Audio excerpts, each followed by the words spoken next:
Okay, going to say looking to 2040 is a long way out, but you're looking at a man today that has only 2 weeks to live, and that's because my wife has just gone on a fortnight's holiday.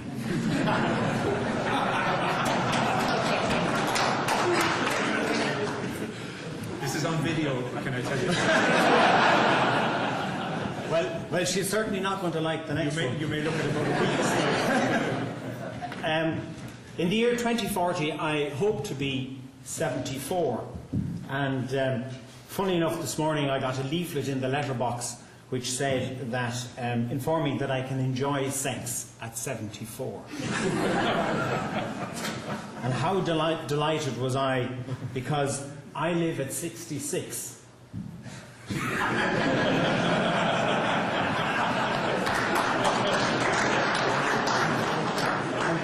And the joy of all of that is not so having so far to walk home afterwards.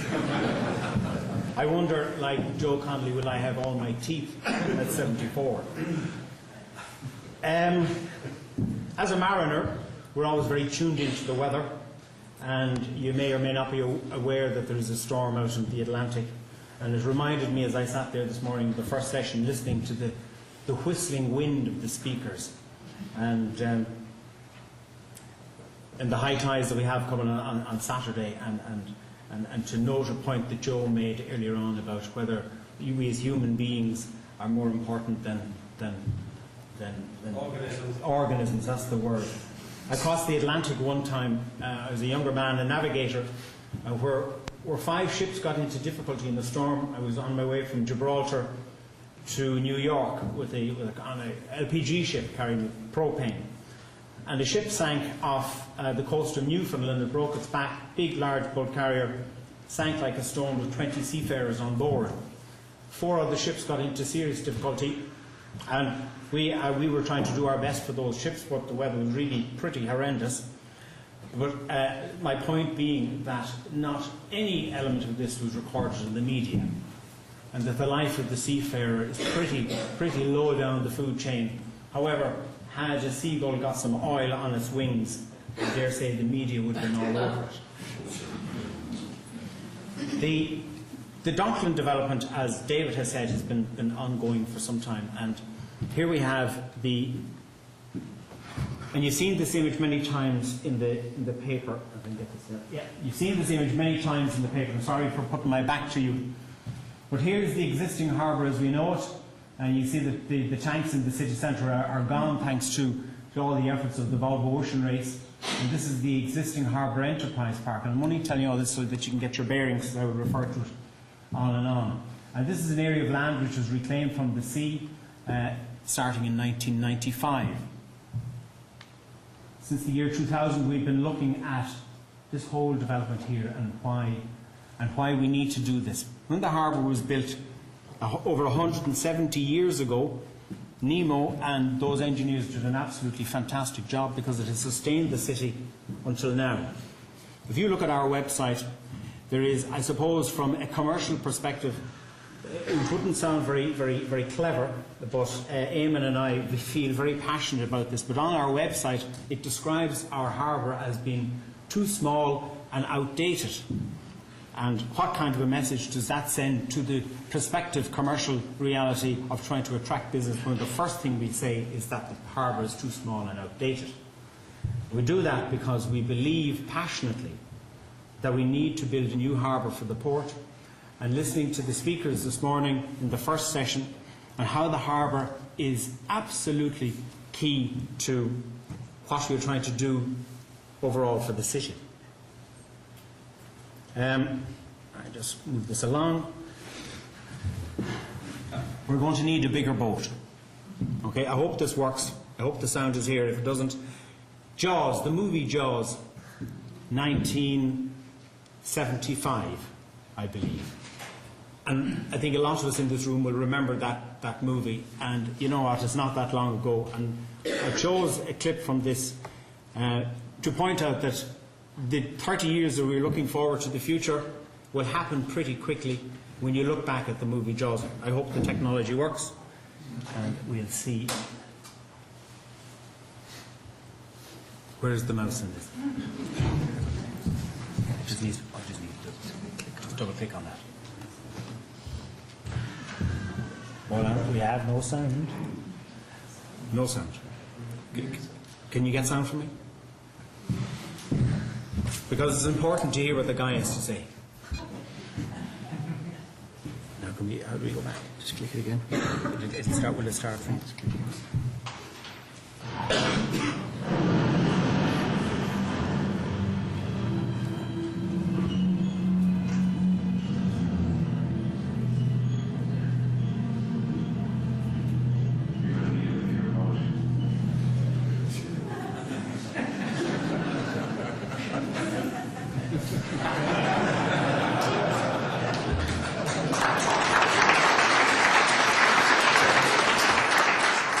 That little clip really sums it all up.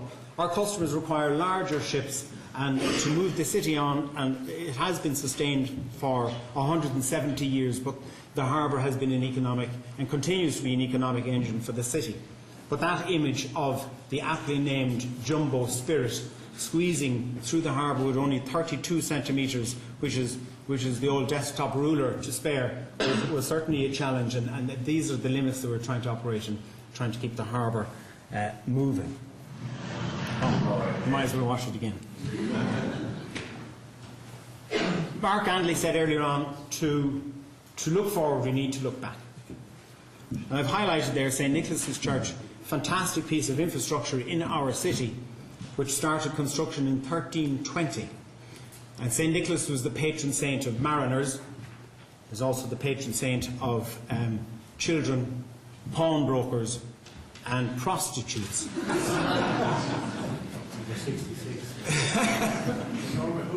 And some people have said that sometimes the seafarers, when they came into the port, had to go to the pawnbroker to realise the other element of what I mentioned. But St. Nicholas's was the skyscraper of its day, towered over the city, and was a beacon to ships that came to the port, and was for mariners to get a bearing from the spire to find their way safely into harbour. And Nemo, in his wisdom, and also the designers of the church, when the head of Nemo's pier and the spire of St. Nicholas's Church were in transit, i.e. when they were in line, it was a note to the pilot to swing into the shipping channel to make safe landfall into the port. So when James touched earlier on about high-rise, and I know there is a fear, and one of the things that I will show later on in my presentation, and I hope it does cause the row, and I hope we do have the argument here, and because it won't please everyone, but let's get it out there, let's have the scrap, and let us all have consensus and move forward, and that's, I believe, the way to do it. But the lads talked about high density, and we've already had high rise in the form of St. Nicholas's Church. The harbour, the fulcrum. I hope you'll hear in the other speakers later on, but you certainly heard from the first session how the harbour it will be the fulcrum for many of our aspirations throughout the city. And one area of that is smart ocean, smart bay, a thing that I call broadband under the sea, and where I believe will be the lifesaver of the city. And we will use them. We are very fortunate to have a fantastic university and GMIT here, the Marine Institute, and I believe things are meant to happen. And we are slow gaining pace because we didn't have a national research ship. And fair play to Peter Heffernan, he had the vision to make that happen. And we are now established with an absolutely fantastic facility out in Renville. I'm a great believer in things are meant to be for a reason. Maura Gagan Quinn is now our EU Commissioner, and we certainly have an ear there. For all of this to happen, not alone the Dockland development, or the ocean energy, how we're going to attract the world players to come and harness, because geography has done the work for us.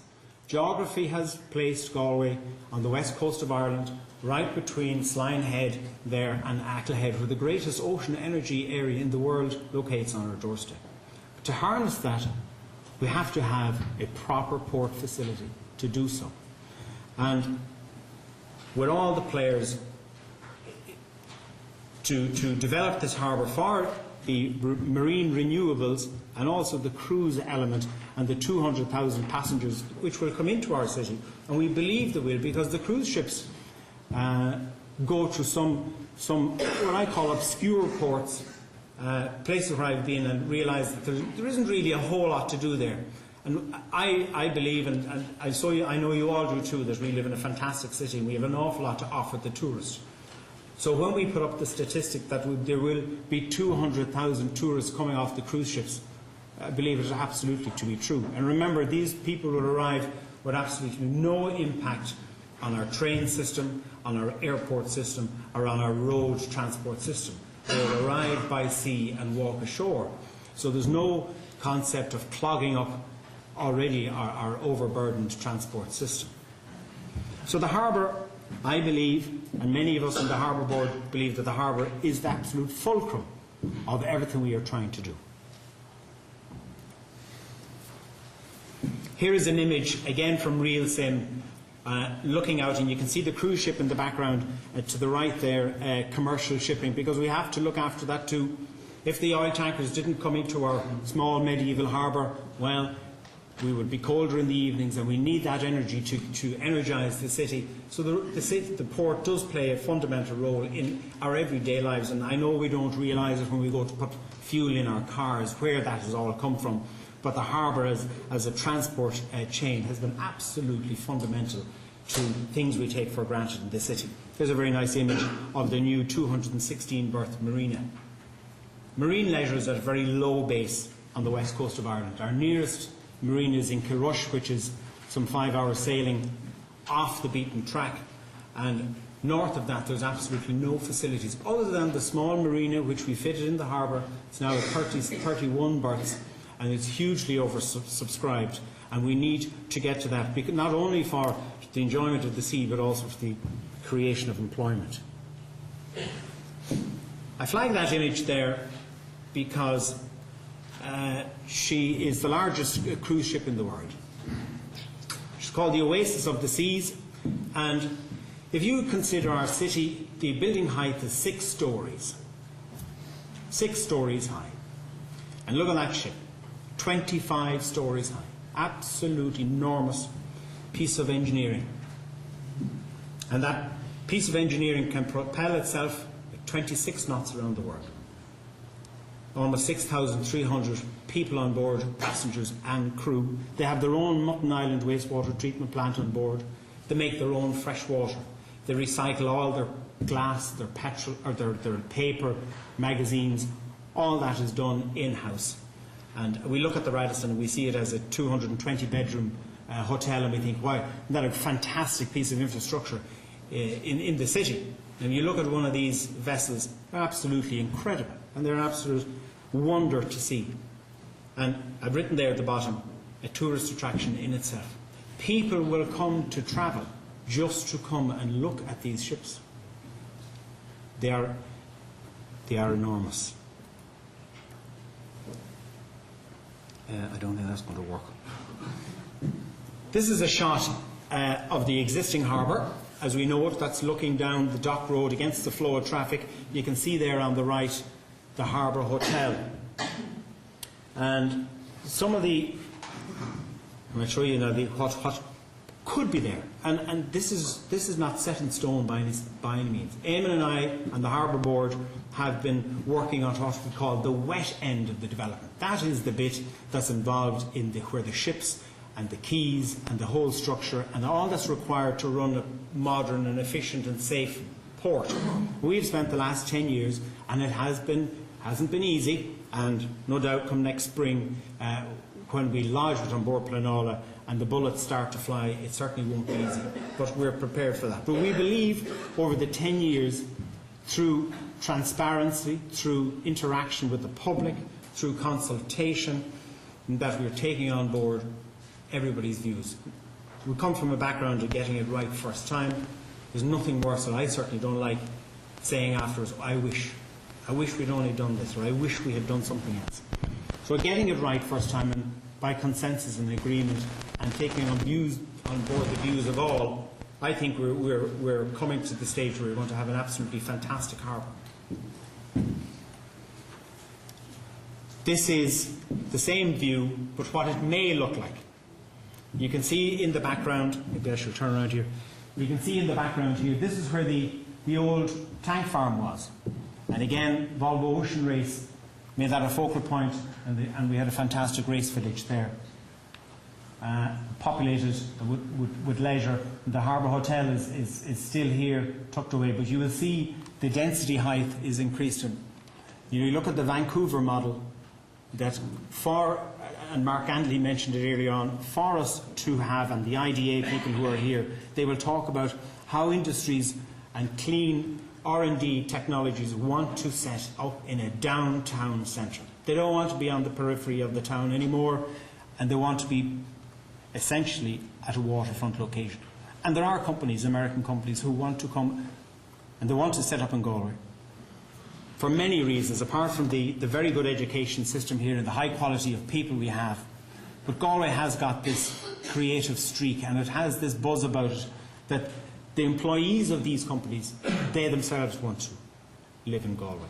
So we have a lot going for it. However, we're a little bit behind the game, and that we can't provide until the commercial harbour is moved. But that's just one of the possible images, and you see down in the foreground some symbolism of an anchor there, which just to remind us of our connection with the sea. We do pay it lip service. When you look at all the logos, whether it's the City Council, the County Council, the Galway Motor Club, many of the schools in the city, their school crests are that of a ship on the sea. And I think these crests have evolved subconsciously. People do them really without thinking. You look at the new logo for Open House Galway, it's in the shape of a sail. How did that happen? Just people gravitate towards that. So our connection with the sea needs to be heightened.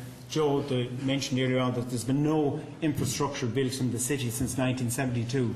But the Volvo Ocean Race, when it came, we have a new slipway which has been constructed at the Harbour Enterprise Park. Up until that, there was nowhere in this city where you could gain access to the sea without a tidal complexity.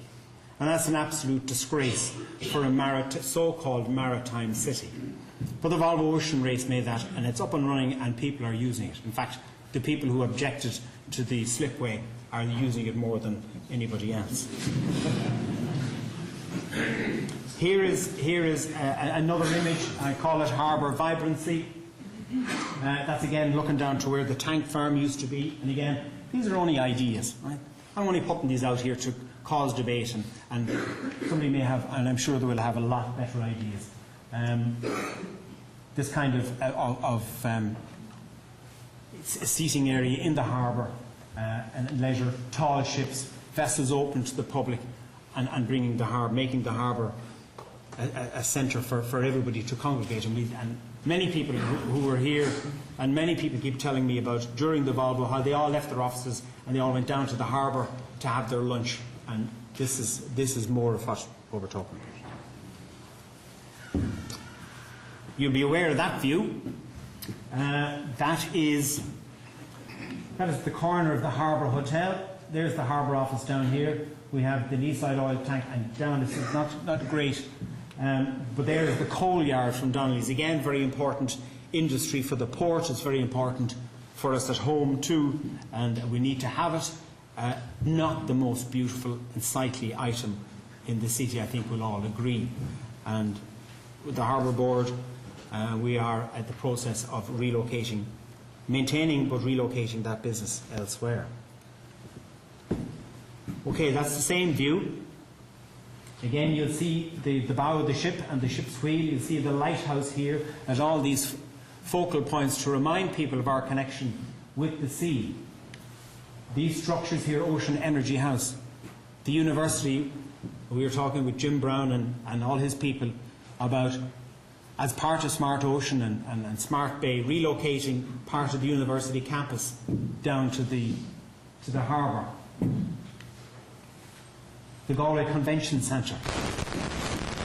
It really gets up my wick when I see higher class acts going to Castlebar, to the Traveller's Friend. And you have a population base much larger in Galway because we don't have a decent venue to attract such entertainment.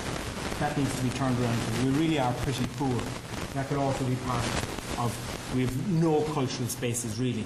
The shed in the centre pier, which used to store barracks in the 80s for drilling offshore, has kind of evolved. And we've held a number of functions there with open house and as an exhibition space, because really there's very little. And earlier on we talked about Galway, cultural capital of Ireland. Again, we do pay that a little bit of lip service, and that when it comes down to it, there are very few, if any, spaces where we can show what culture is all about. I also have tagged down there Galway School of Music. There's been calls for possibly 30 years for a school of music in the city, and it has never happened.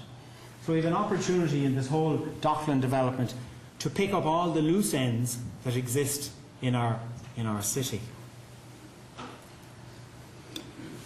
There is an existing view from the railway bridge looking back towards the harbour. There's the Harbour Hotel, the tank farm, the coal yard is down here. This is the Harbour Enterprise Park, and you can see this is absolutely rendered down 3D animation as it actually is. And these are the Clare Hills as they are, and it's quite it's very cleverly done by RealSim, who are part of the innovation centre in the university, and there's a great collaboration between the port company and the university.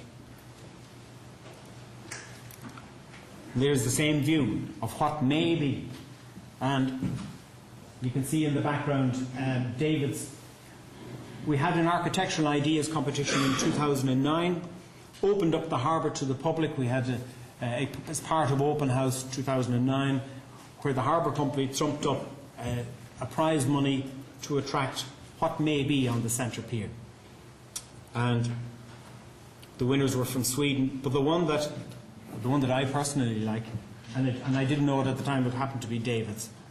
When these ideas were looked at, the panel of experts had no idea who they were, but as it turns out, Barna came good, and it's in the shape of a Galway hooker, and I have it popped in this image as an iconic structure, because we need to have an iconic structure in the town, something that readily identifies us throughout the world. And Enda spoke earlier on about the global Galway, and the guy who is originally from Galway but is now living in Melbourne, or he's living in Bangkok. Doesn't matter, we need to spread that out.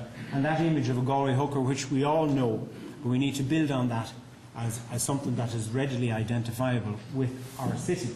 You can also see a tram line there, cycle lanes. A lot of thought has gone into where the city might be in the future. And again, I keep saying these are only ideas that I'm putting up here. That image there, the Harbour Plaza, just to get your bearings, is that where the existing tank site is now at the Leaside Oil Terminal, and what may be there. A lot of these structures are part of the university campus and accommodation, and a mixed residential, commercial, open spaces, and by having these large open spaces, and because it's beside the waterfront, we're allowed, as James said, we are allowed in planning to go skyward. I don't think we should be afraid of that. I think we need to go skyward to pay for all these softer values and the niceties that we want to have, because they have to be paid for somehow. The giraffes of Limerick and Athlone are already sticking their heads up. You drive into the bridge in the city of Limerick and there are two high-rise, and personally I see absolutely nothing wrong with that. And also the same in Athlone, and they couldn't be further from the sea. So high-rise is something that we need to consider. If you look at in Vancouver, I mentioned it along, you walk along the street and it looks like normal housing. It looks like two-storey housing, but when you look up, it goes very high. So it can be done very tastefully and done very well. There's an image, and I call this the real deal. The Volvo Ocean Race, we all remember it very fondly, and we have Volvo 2012 coming around, and last Friday was 12 months out from the race start in Alicante in 2011, and you know when that starts coming, that's when the hands start to shake a little bit. But, and then it is here, we are already tinkering around the edges of Volvo 2015, probably need our heads examined, but we will certainly hope that by the time the Volvo comes back, by 2015, the new harbour will have been constructed and we will be able to move on to the next stage. Thank you very much, ladies and gentlemen.